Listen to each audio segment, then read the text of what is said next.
Matthew chapter number 13, verses number 1 and 2.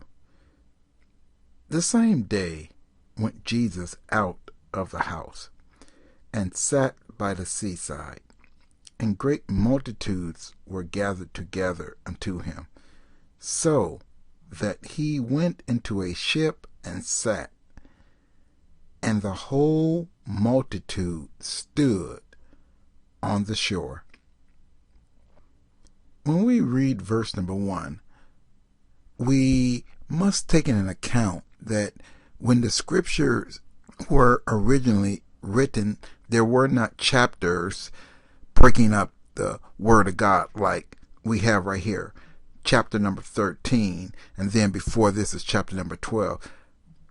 This would have just been one seamless flow of writing.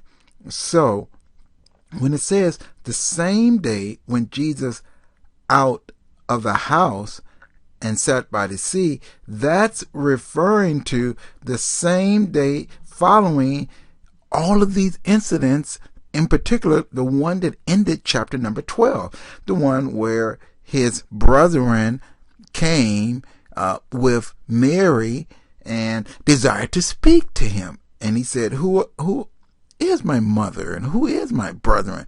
Then he waved his hand, and these that do the will of my Father. So we can see that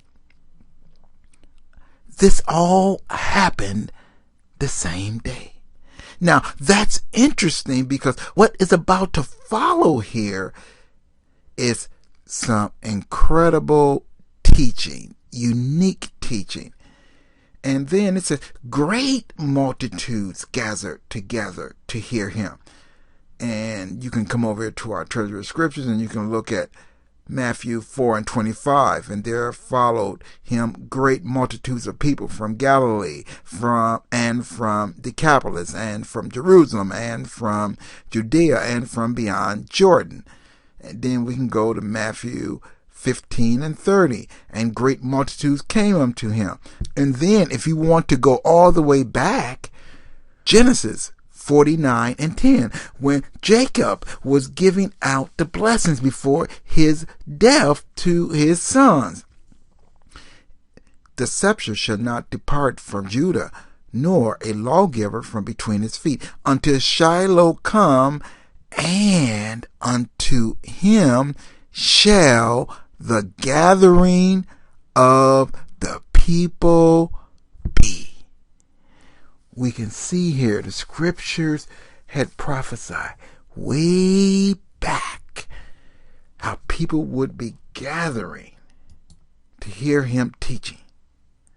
So we read about these multitudes. One writer had suggested 10, maybe even 20,000 people gathering to hear Christ.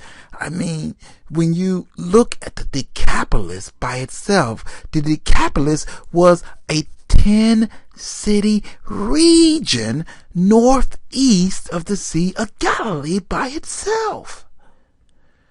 So you have people coming from different geographic regions just to hear the teachings of Yeshua, just to hear him preach the word of God. I can imagine that this preaching was lifting burdens. This preaching was lifting yokes. This preaching was setting the captive free.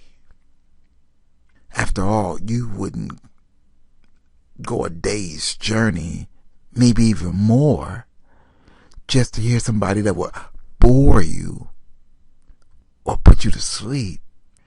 If one was to make that type of sacrifice of time and resources, that means what he would have had to say would have been of most valued. God, we bless you and we give you glory and honor and praise. Let your word help and deliver and set men free even today. Thank God.